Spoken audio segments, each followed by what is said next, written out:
If I had to give you some real quick stats on the fly here, I would say 40% of people that come to us are charging enough, whether it's really where they should be at or not, but it's at least enough to make money. 40% are in really good shape. And then the other 20% are like way off the mark. We believe if you price it accurately, then we learn how to sell it accurately, then let's go and paint it and make some money. And I think too often it's the opposite. And it's just like, we know how to paint stuff, and now I'm going to go sell stuff, and maybe I never figured out how to price it. There is a standard price in this industry. Now, granted, you're going to have people that come in low that have to undercut because they're not professionalized, they're not systematized, like, you know, they're all over the board, they're not organized, right? And that's the only way they get work. But if that's not you, understand there is a standard in this industry. Chris, I used to blame it on my manager, but I was like a guy with two crews. Like, oh, my manager would kill me if I didn't ask, like, if you wanted to go ahead today. I love it. So I created this alternate person that was pressuring me. And now I was like, let's work together here and help. Like, my manager's going to kill me.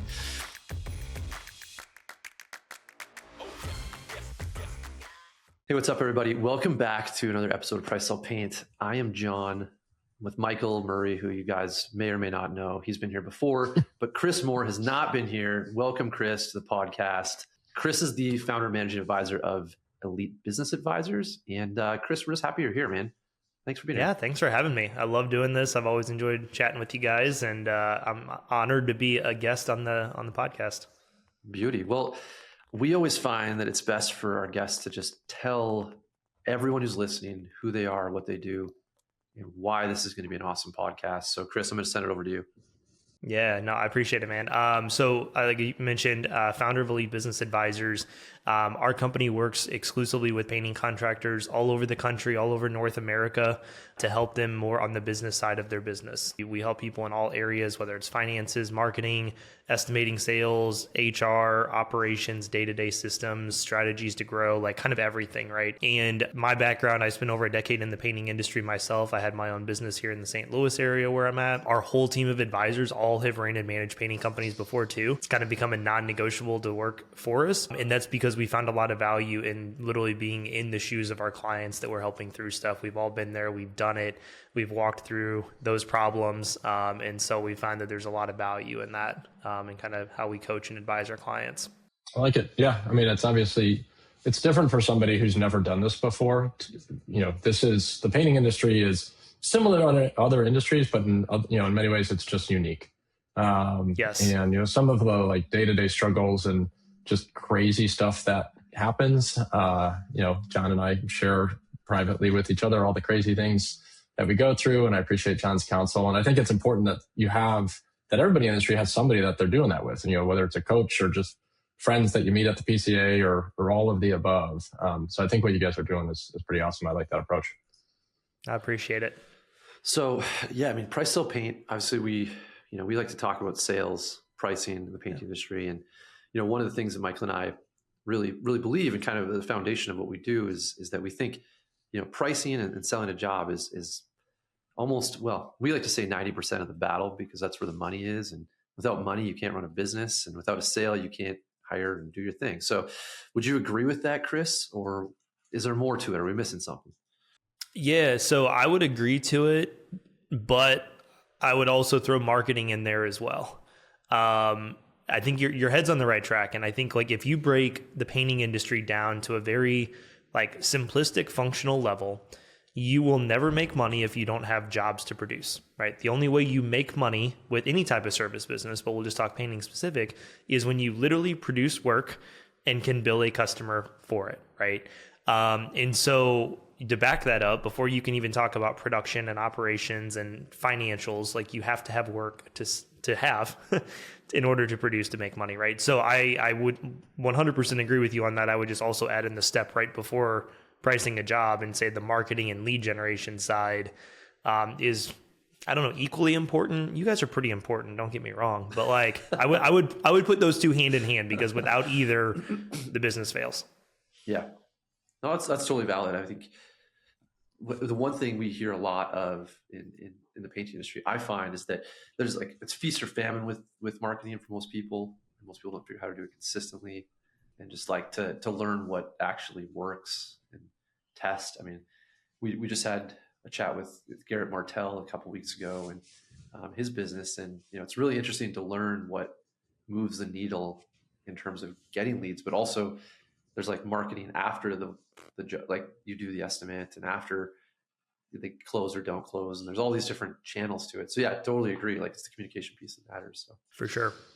Yeah, and I think too, I mean, just to go back to, I mean, I don't think John and I disagree. I mean, there's so many parts of running any successful business, but it's just like, if we price the job accurately and we can sell it at, a higher price, let's just say a fair price, but like oftentimes when somebody gets into this industry, the sales skill is, if I price it low enough, somebody will buy. And that's like, the beginning of the end. It just might take decades. We believe that it's just like, if you price it correctly, where you can actually make the right gross margin, you now can have a marketing budget, and then we get to go have some fun. Yes. And, now because there's some, you don't have to have a whole lot of sophisticated marketing budget to go find some people that want something painted. You can, go walk around your neighborhood. I think you have a student painting background like I did. Yep. So I'm guessing you've maybe knocked on some doors like I did back in the day. Just a couple of times. Yeah. And so it's, you can do that, not be all that sophisticated with it. And then it's like, hey, I got somebody who said they want to get a painting quote, and it's like, oh, now what? Well, it's funny. I'm glad you say that, Michael. Like, if you think back to the student painting days, whatever company you were with, whether it was College Pro, College Works, I was a student painters guy.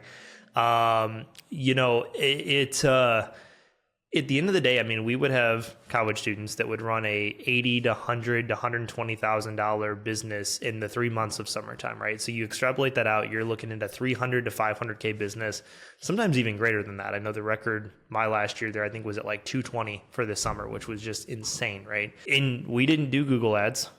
We didn't have local service ads. We didn't have meta ads.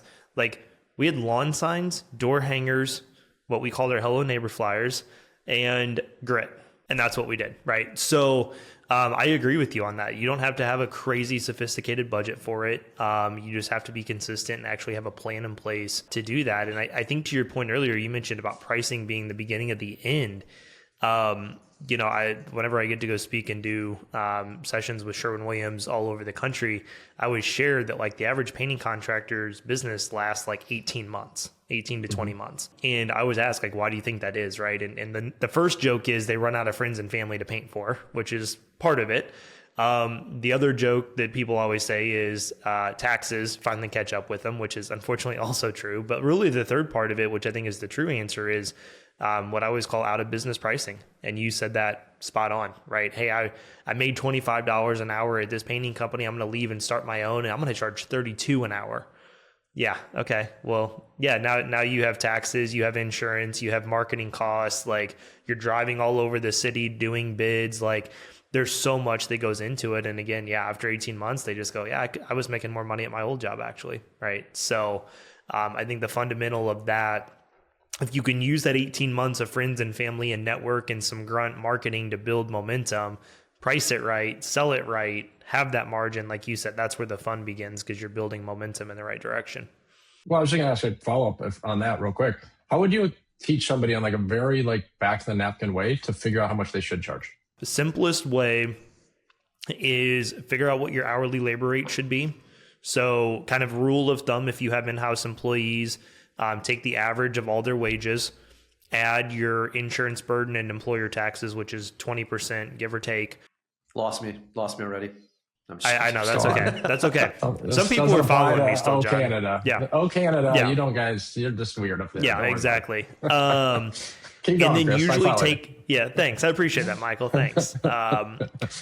And usually take that and then either double it 2.5 times it, 3x it, depending on how much your overhead is and stuff. So that's like a real easy general rule, is like, figure out how long the job's going to take, figure out what that hourly charge rate is you should be having. Most things here in the US, 55 to 75 an hour, depending on specific markets. Again, talking US dollars, John, so bear with us. And then from there, yeah, it's a matter of how long is the job going to take, how many hours, and then how much paint do we need, and price it together. So I try to keep it really simple. I mean, everything that we talk about in our company with our clients, like, I want to beat it with a simple stick. I want to make it easy. I want to make it simple to understand and break down how to figure this stuff out. So That's been the easiest way we've been able to find that.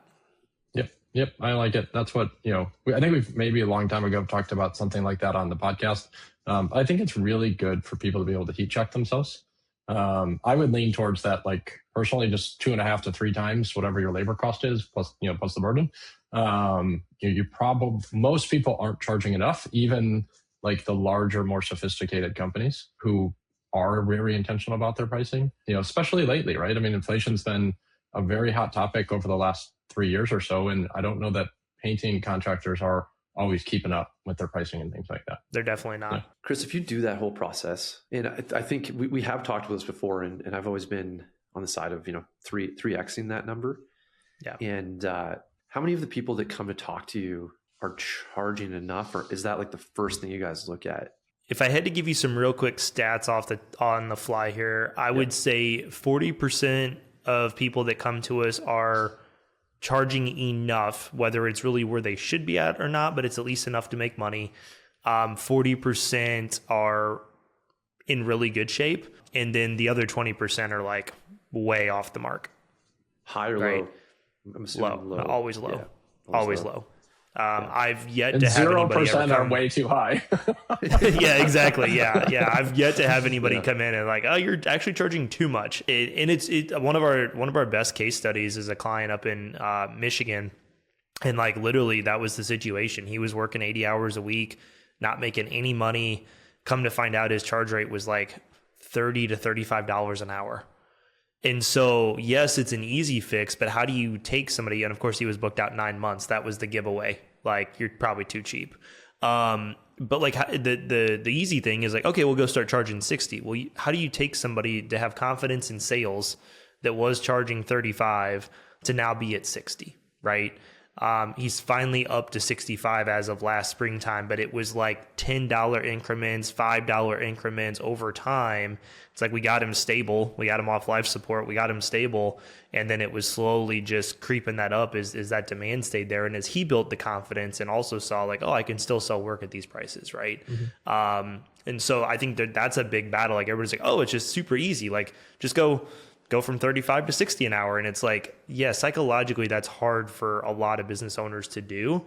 So you have to kind of figure out a good game plan of like, how do we get to that point as quickly as we can? It's interesting you say that because we've talked a lot about this idea of money mindset, that people like where you came from, how you're raised, all these background, like founding stories of your life. And so someone charges $35 an hour, to them, they feel that feels expensive for some reason. Like that feels like the most they could ever charge. And then you tell them 60 and they feel these feelings, right? Like they're an imposter or they don't deserve it. Or like, there's all these things you have to taking advantage of people or yeah, exactly. And then Michael comes in and is like, boom, I charge over $100 an hour. And they're like, you're like, this guy's a jerk, man. This guy's a jerk. He's taking advantage. But like, this is how like, I appreciate you saying that because ultimately it's the engine that runs the business is the pricing. Yep. Like you said, marketing is super important, but we got to get that engine in. And if you put bad like fuel into your engine, it's just going to wreck the car, man. So like, I was going to say real quick. I mean, I think too, though, like you said, like we're taking advantage. And it's just like, if you're charging too low, you're being taken advantage of, but you're also maybe you're okay with that, but you're also taking advantage of your team. Right? You're not providing them with full benefits. You're not paying them what they're worth. They don't get PTO. Maybe they don't have disability insurance or whatever types of things. They don't get to drive around in a nice vehicle they're proud of, having the best equipment that they could to do the best work that they can. And so it's just like, why don't we try to start with that? Like, how much does it cost to have that? And then let's create the whole business and charging model around having that business.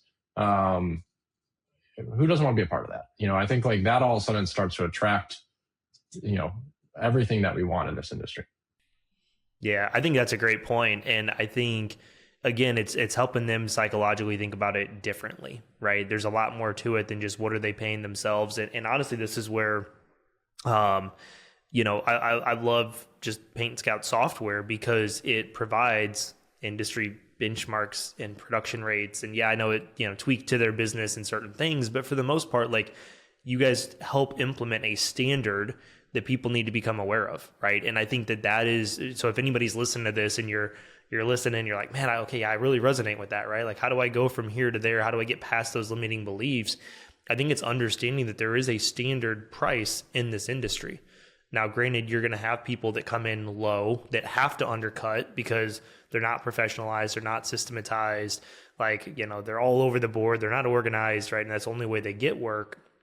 But if that's not you, understand there is a standard in this industry of roughly what a bedroom costs in each market. And we should be pricing at those benchmarks, not just undercutting things or doing it because we feel like, oh, a bedroom shouldn't be more than $250. No, it actually should be.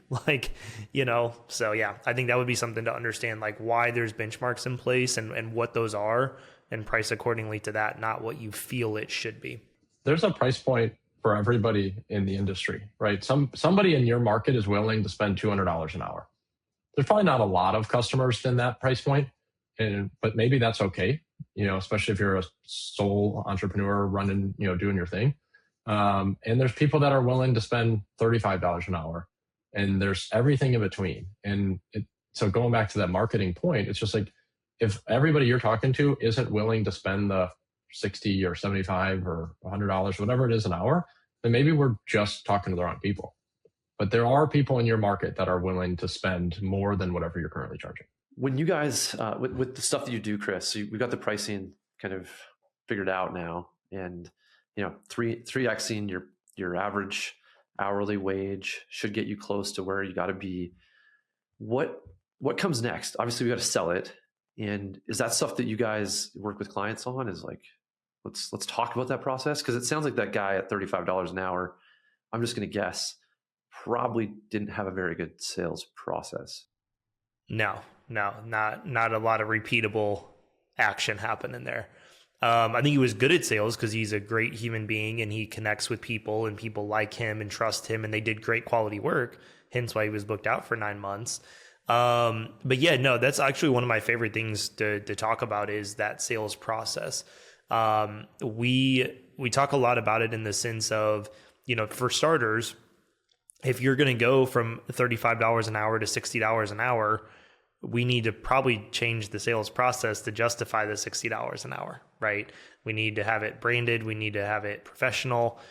We need to have it in a place where people understand why your bids are going to be more than somebody else's, right? If they get an interior repaint bid and your bid's $2,500 more, we want to have such a good process that it made it obvious why your bid was $2,500 more compared to the guy that is undercutting stuff, right? So, yeah, that's a big thing that we talk a lot about. Like, how do we insert sales aids, touch points, different things throughout that customer journey, right? I always tell people, look at your customer journey from the second a lead reaches out, requesting an estimate, all the way through you showing up or your estimator showing up for the bid, all the way through when they make a decision, right? What are all the touch points, leave behinds, things that we can send them that are branded, professional, and educational, to help them make that decision, right? So yeah, I love chatting about that. I think that was a big thing we talked about on PaintScout X last year, was kind of like a 6-step sales process and stuff. So let's go through a couple of those steps. Yeah. So, one thing is that we've talked about so many different styles of a system here. Michael and I were both educated on like a Sandler system, and that maybe ties into some of the stuff you're talking about. But tell us a bit more about the process and where that comes from. Yeah. So, step one, have a process, have something that's repeatable, because then you can easily tweak it, adjust it, make it better. Right. And so I think that's honestly where a lot of people kind of stumble, is there's not like a proven repeatable process. For me, it starts with, like the estimate scheduling phone call. It's an SOP of questions, right? And whether they book online and schedule on a Calendly link, in my opinion, there still needs to be a personal human connection point after that, to just call them and say, hey, we saw the estimate request for Tuesday at 9 a.m. We look forward to meeting you. Tell us a little bit more about your project, right? Like there still needs to be a human component. I had somebody one time say, man, this is great. Customers just reach out on my website, they schedule a quote, and I don't even have to talk to a single person before I show up. And I'm like, I think you're missing the point, right? Like I love the tech and automation, not good for human connection, right? So that's where we start with it is, what is that phone call, the qualifying questions, what are you looking to have done? What does your timeline look like for it? Those are a couple of the big things that we like to just qualify and kind of get a good feel for it. I'm not the person that gets deep in like, are both homeowners going to be present, and like, do you have a budget in mind for the project? Like I want to have some good qualifying questions. I don't like to go too far with that. I don't know how you guys feel about that. We go back and forth, but ultimately it's like, there's just some critical points of like timeline, scope, some expectations. Yeah. We lean our company's leaning pretty far into color. So we like to start bringing that up pretty early. What's your, how do you feel about color? Are you going to need help with that? Like we start positioning ourselves a little bit in that first call, but yeah, I mean, like we don't want to make it too intimidating or else it starts to feel like a bad first date. So let's just have some simple, easy to answer questions. I don't know what you do, Michael. Yeah, I mean, I think it comes down to like, what are we solving for? I think, I don't think I'm going to say anything that anybody on this podcast disagrees with, but it's like, we got to know our numbers. Do we have lead conversion number issues? Do we have sales conversion number issues? Are we, selling jobs that we shouldn't be, going on small quotes, things like that, right? Are we wasting sales rep time, or we have so many leads we can't even get to them all? Or, maybe it's December and we just don't even have enough leads. And it's just like, I think we're going to like flex or vary a little bit, like how much, like, what's the word I'm looking for, but like pre-qualifying kind of stuff that we're doing is going to change slightly based on like, where's the business at this moment. That can be seasonal. It can just be based on, growth points and different things like that. But generally, I think it's just like, I think we all have to be aware of like, and to your point, it's like this stuff matters. It does affect what's going to happen later. There is maybe a side effect of everything that we do, whether we ask any questions or whether we don't even call the customer, or things like that does matter. And I think too often we do what's convenient for us as the business or the business owner or the sales rep or whatever. And while that can, like, I hear it, and I've certainly made that mistake, the unintended consequence can be fewer customers who, or customers that maybe aren't the right fit and things like that. And then we got to go back and reevaluate, are we doing the right things here? And I think one thing too, like we're a big fan of doing estimates on the spot, presenting on the spot. It's not, and I always clarify this every time I speak. It's not to try to hard sell them and close them right there, right? There isn't a $4,000 discount to sign today. I kicked a fencing company out of my house one time because they tried to pull that. And I was like, yeah, we're just not going to get along. You can probably just go ahead and leave. And so like, that's not the goal behind it, right? But the goal is for me, it's to complete that kind of customer experience up to that point, to walk through it with them, to answer questions, to make sure they understand how the bid was put together, especially if there's a few options they're trying to figure out and explore with their budget. And so I'm a huge fan of that. And so, I think one thing on that call, and I always tell people, like, if you're struggling with something or you notice a sticking point, back up one step and change your process, right? And so some people try to do bids on the spot and the homeowner's like, oh, I only have 15 minutes, right? It's like, okay, you didn't set the expectation on the phone what to expect at the quote. So change your SOP to say, hey, just so you know, an estimate, project your size, probably going to take about 30, 45 minutes. So just so you know how much time to block out, we'll run through the quote with you while we're there, answer any questions you have, email you a copy over before we leave your property, just kind of give you a heads up what to expect. Right. And so I think that would be something to think about. Again, when you have a repeatable process, if there's a sticking point or a tripping point you keep finding yourself bumping up against, go back one step and change whatever the process is to set the expectation, communicate, whatever that needs to be. Quick survey question here for the three of us. Okay. Who likes to be hard sold? I don't. Michael, do you enjoy that? So I think based on the way that you word your question, I think, leading the witness would be my thing. I would say if I was an attorney, I think the problem, and this is what I teach our sales reps, is that, so I don't want to be, air quotes, hard sold either, right? I've had the same, like the sleazy sales experience where it's just like, you haven't even taken the time to get to know what I want. You're just here to sell me whatever package widget thing you have. You're going to start with a high price and you think I'm buying because of price. And so it's like, if that's what we're describing as hard selling, then yes, I agree. But I also don't want to be weak sold either. And I've talked to our sales team about this, where it's like, I have a problem. Chris, you had a problem. You called the fencing company for a reason. You know, whatever it is, the dog's running out. We probably need a fence. I don't know. Whatever your reason is. And a good sales rep is going to figure that out. And if they leave there, you still have that same problem. And so if they do their job well, their job is to help you solve that problem. Because I'm guessing Chris is a busy guy. And Chris isn't, you know, you like getting fencing quotes because, you know, maybe you can go talk about it on the Price Sell Paint podcast someday.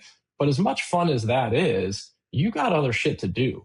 And it's like, I think too often our sales reps go out and they're just like, well, you know, I'm not even going to ask for the sale. They'll get back to me when they're good and ready. And the problem is that your job is to take away that homeowner's or that customer's problem. And you didn't do that because you were too weak and you were too worried about, you know, how somebody's going to perceive you or don't want to come across as salesy or whatever that might be. And this goes back to the head trash, you know, point that you brought up, John. And it's like, when I've had these experiences where I needed some window work done, and I have got people come out and I get the super salesy guy and it's just, this is such a turnoff. And I get the other thing. And what I'm left with is a window problem. And then, you know, I'm like, nobody's following up with me. And I'm like, I need to give my money to somebody so I can not have a window problem. You know, or my wife doesn't remind me that we have a window problem, kind of a problem. Yes. Right. That's really the problem right there, Michael. Exactly. Yeah. The windows are fine. You know, but again, it's just, that's where it's like, we have to be careful when we talk about things, you know, internally, like especially, right? How we talk to ourselves as salespeople. I don't want to be salesy. I don't want to charge too much, et cetera, et cetera. And it's just like, there's an opposite thought of that. And the more we keep to reinforcing those things, there's a negative outcome. And some customers want you to be a little pushy and they want you to ask for the sale and, you know, they want to get this thing over with. And I think you can do that. And I don't think anybody disagrees. I'm not arguing with you. I just want to make a point. Yeah. But it's just that I think you can do that in a good way, and you can do that in a bad way, like you just described too. Yeah, I'll make a quick comment. I don't want to hear your thoughts on that, Chris, but it's so much of it is about your internal discussion you have with yourself. Like, I remember the moment when I feel like I was selling things to people and I kind of hated myself a little bit. Mm-hmm. I was like, I don't like this. I feel like every guy that's ever done this sleazy sales tactic, and I'm just doing it because that's what I feel like I should do. And then one day I had this moment where I realized, like, oh, I don't need to sell people stuff. I just have to help them buy. And I know it's a little bit cliche, but it actually changed the way I thought about the entire process, where now I was helping them solve a problem. And if they chose me, great. If they chose someone else, that was also great, because I was there to help them solve a problem. As long as they got it solved, that's great. And it's interesting how when you make that adjustment, like my win rates went up like 25%. It was like overnight, all of a sudden people can feel it. They understand it. You can make, some types of comments that make them understand what the heart of what you want to do is. And ultimately you have to ask for that sale and help them solve a problem. But it comes down to I think in my case, at least, I think in a lot of people's cases, just how we talk to ourselves. So that's a great point, man. And I think, to that case, like one thing I always tell our clients, or again, anywhere I get to go speak at, is like, people are calling you. There is a much different dichotomy of sales when people are calling you to get an estimate on something that they want or need, compared to you being a door-to-door window salesman, roof salesman, solar panel company, like insert whatever. There's a big difference in that, right? Between they already have a want or a need, you need to show up and just fulfill that request, ask for the sale. I love what you said with that, Michael. But you're not going to try to convince them, hey, you need solar panels for your house and here's why. That is like hardcore sales, right? And so I think being mindful of that, and I know even back in the student painter days, like that was a big thing when I said, ask for the sale, right? And I got to the point to where my ask for the sale was like, did you want to go ahead and get scheduled? It doesn't come across salesy. Hey, do you want to go ahead and sign on the dotted line? Hey, do you want to go ahead and send us a deposit? Like, no, just, hey, do you want to go ahead and get scheduled in? Right? I'm asking for the sale. I'm at least acknowledging that they may want to move forward. And if they don't, they'll tell me, and then we'll go from there. I used to always blame. Yeah, I think it's having that abundance mindset that it's just like, it's okay if you don't sell every customer. And I think like that's a big important part. Yeah. Yeah, Chris, I used to blame it on my manager, but I was like a guy with two crews. I was like, oh, my manager would kill me if I didn't ask, like, if you wanted to go ahead today. And they were like, love it. So I created this that alternate person that was pressuring me. And now I was like, let's work together here and help. Like, my manager's going to kill me. And that's when they find out that like you own your own company. There is no manager, and they're like, I thought you owned the business. Well, like I do, but there's like this manager guy, you know. So there's my mom. She checks in on me once in a while. She's my business manager. Business manager. I think, Michael, I want to piggyback on something real quick too that you mentioned about like kind of knowing who to pivot to and maybe push a little bit harder with. And I think it goes back to understanding the personality profiles of people, right? DISC is my favorite. It's a little bit, I think, the simplest. And obviously there's a ton of different ones out there.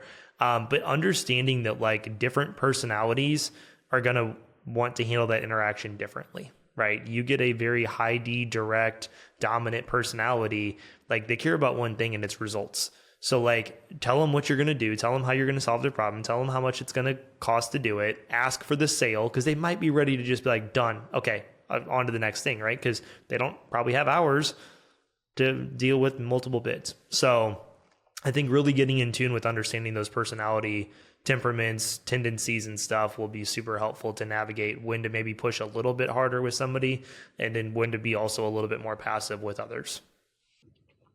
Talk more about that. What would you say? There's somebody listening to this podcast. We use DISC in our company. Our sales reps, learn that same methodology. But let's talk to somebody who's listening to this podcast who isn't familiar. Maybe they've heard of DISC. Maybe they've even taken a DISC profile, but it's never come across their brain that is a sales tool. And so, like, how might they get started with that? How might they think about that? How might they identify DISC profile without saying to the homeowner, like, hey, what's your DISC, right? How might they go about getting started there? I think the first thing Michael. Yeah. When someone gets a quote, you ask them all the personality questions, and then that is a good. They fill that out, and There you go. Can you fill out this 50 questionnaire while I'm getting my numbers? That'll really help. I think the first thing, Michael, is like get educated on DISC, right? Get educated on the 4 different temperaments. I mean, honestly, I'm sure ChatGPT will put together a fantastic summary for that. And you could even ask, like, how do we tailor this to the painting industry, right? I know plenty of books, plenty of resources, plenty of podcasts that exist out there on that. So I would say just step 1 is get educated on what the 4 different personalities are and those tendencies and the traits they have with it. And then I think from there, like, keep it very top of mind until it becomes very natural in your day-to-day interactions. Like, for the most part, when you understand it and you are, I'll just say, good at it, whatever that means to everybody listening to this, within 30 seconds of meeting someone, you kind of can at least start putting them into one of the 4 quadrants for the most part, right? Now, you're not going to tell them like, you're an eye over here, right? But like, you kind of start to understand, like, they're a very social person.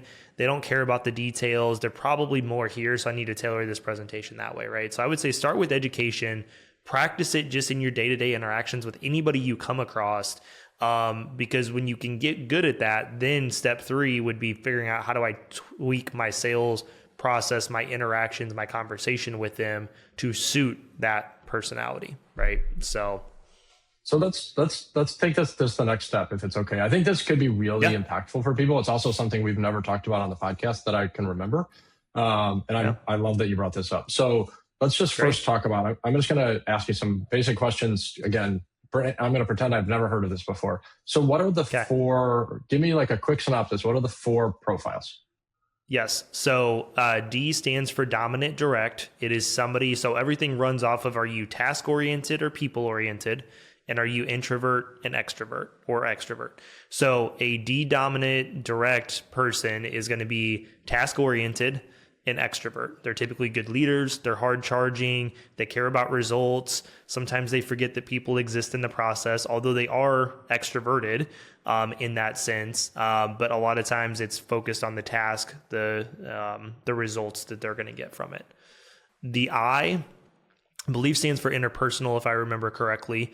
I'm a super high D on that, so I always forget what all the other ones stand for. But I is somebody that is people oriented and an extrovert. So they are somebody that is social. They love social settings. They love conversation. They want everybody to be their best friend.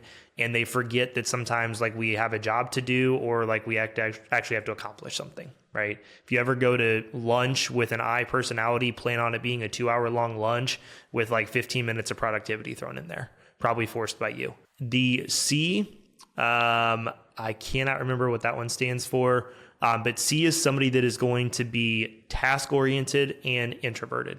So this is somebody that is analytical. They are very meticulous and strategic in their decisions. They like to take time and think about it. They like to do a lot of research. They like to understand what exactly am I getting for what I'm going to pay, whether that's buying a new iPhone or buying a paint job. They're very analytical. They're detailed. These are your spreadsheet nerds. So I'm a DC on my personality profile. And then the last one is S, which I know stands for steady. And the S is somebody that is, believe it or not, extroverted, but they are people-oriented and introverted. That's what it is. So they do actually like people. They are just more introverted by nature. And so these are people that are a little bit more calm, go with the flow. They don't like to ruffle feathers. They don't like chaos. They don't like confrontation. They just exist, and they come across, this is a big thing I had to understand, especially being on the complete opposite spectrum of the quadrants. I was like, these people are weird. Like, these people are rude. They don't want to talk. No, that's just how they are, right? Like, they are people, but they are actually just kind of introverted. They just want to keep to themselves, and they kind of analyze and take stuff in as well. So being somebody that was very high on the D side of it, I had to really like learn. And if you look at my adaptive profile, like my D is very tampered down because I'm aware of like weaknesses and how to like adapt. But I really had to slow down and like just understand that them not wanting to have a lot of small talk wasn't a bad thing. I just had to figure out how to connect with them in those key little moments where they wanted to have a conversation. Makes sense.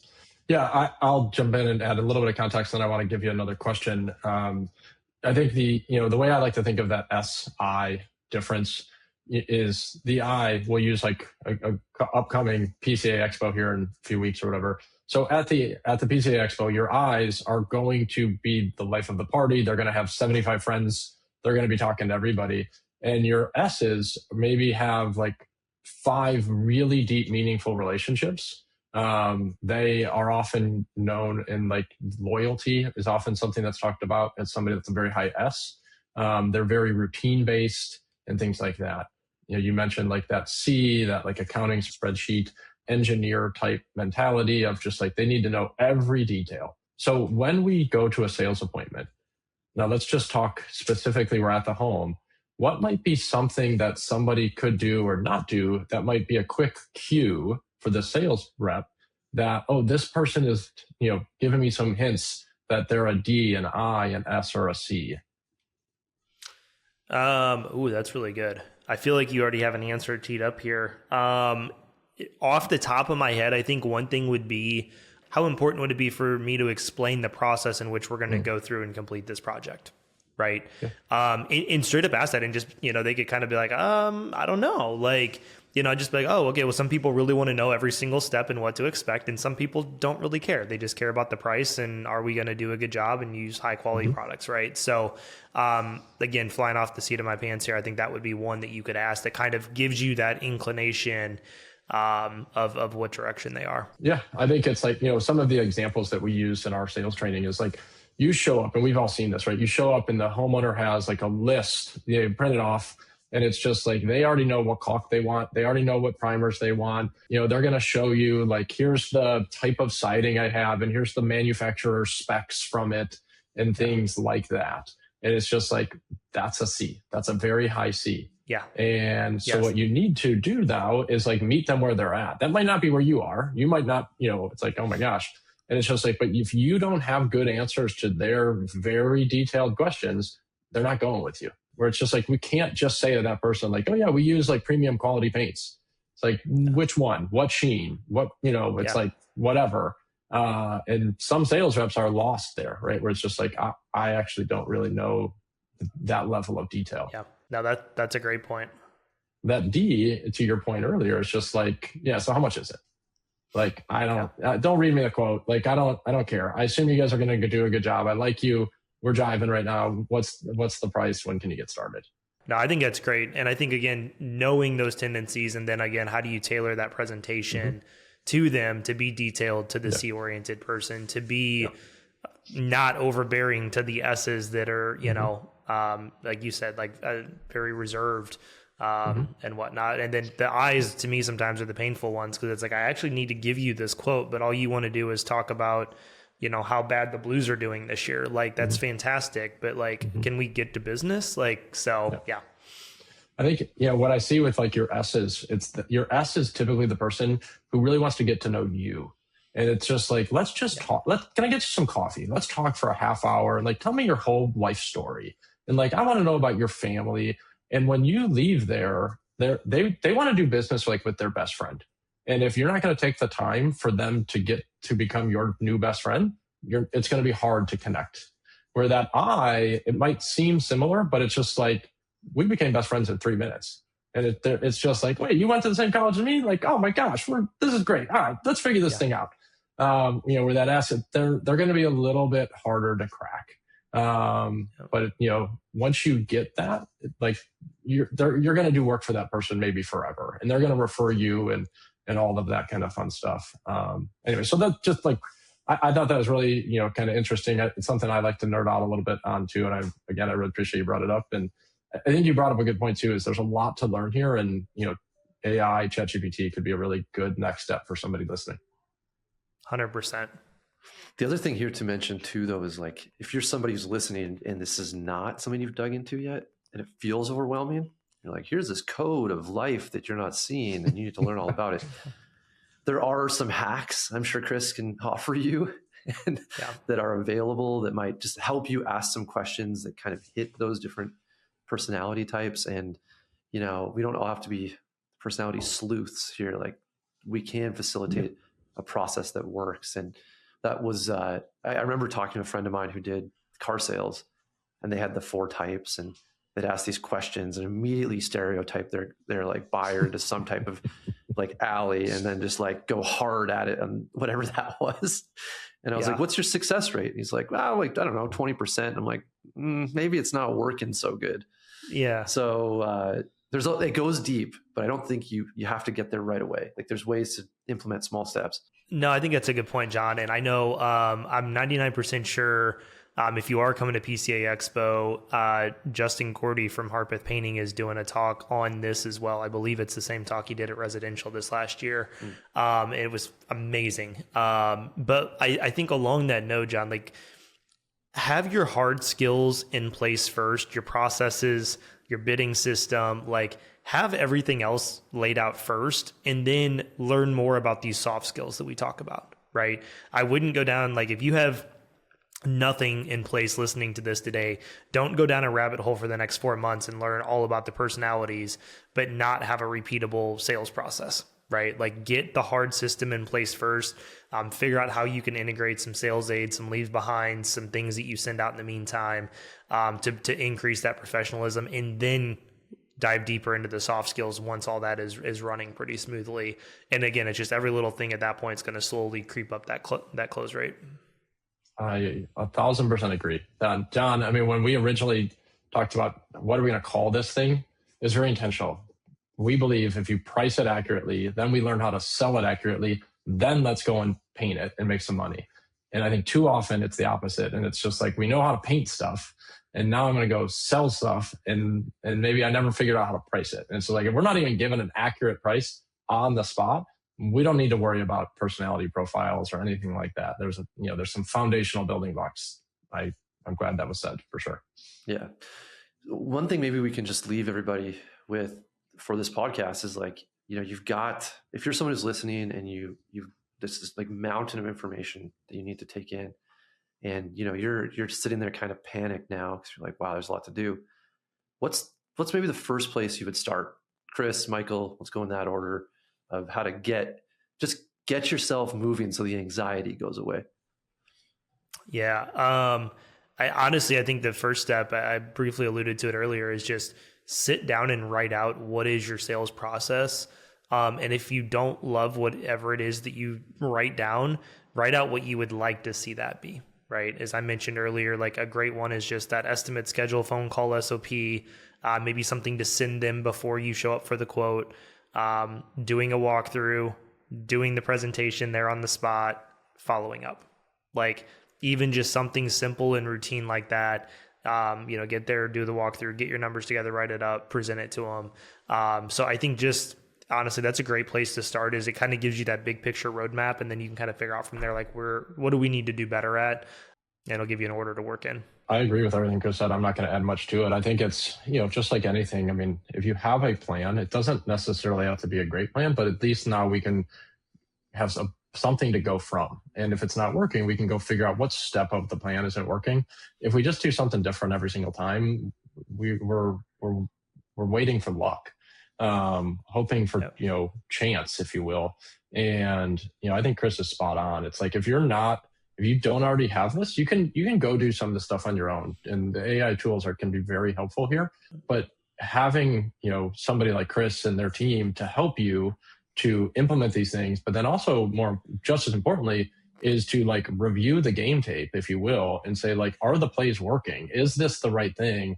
Let's look at our numbers and the culture and, feedback that we're getting from customers and employees. And to be able to do that with somebody like Chris and their team can be super valuable, as opposed to as a business owner, you're trying to do that all on your own, because it can be overwhelming. Okay, guys, that was a great effort, but the answer was actually get PaintScout. So that's who doesn't have PaintScout? There's people that don't have PaintScout. What are we doing? I couldn't tell you. But that sounded really nice. But crank it up. Let's go. So, no, I mean, Chris. I love this kind of conversation. It's great, and I think Michael. I think you have one more thought, and then probably I just want to hear from Chris as to like what if somebody's listening and they want to learn more about elite business advisors.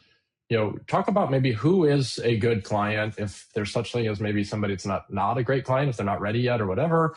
But who listening, like how would they know if they should be talking to you at least to learn more? And then what might it look like to work with you guys?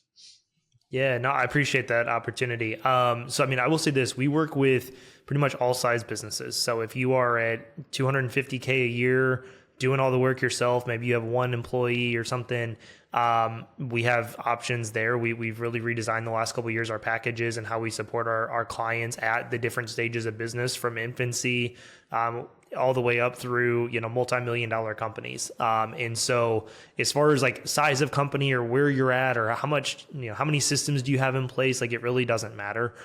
We have kind of services tailored to what each of those different stages. I think really for us the biggest thing that we look for is somebody coachable? And are you ready to make changes, right? Again, whether you're new and just realize you don't know everything, or you've been in business for a long time and you're ready to say like, what, I'm actually ready to make some changes because what I'm doing's got me here, but it may not get me there, right? And so I think that's a big thing. We see a lot of people want to come to work with us because they know they want to get from here to there, whatever there is. Whether it's a $750K a year lifestyle business or a $3 million company with multiple PMs and estimators, they know where they want to go usually. They just don't know what it looks like to go from here to there, right? And so we can kind of lay out that roadmap and customize our coaching and advising to them along that journey. As far as how we kind of structure things, most of our clients we meet with twice a month. We have some clients that like to do weekly calls, and so we can tailor our packages to that. So everything we do is pretty custom to each individual client.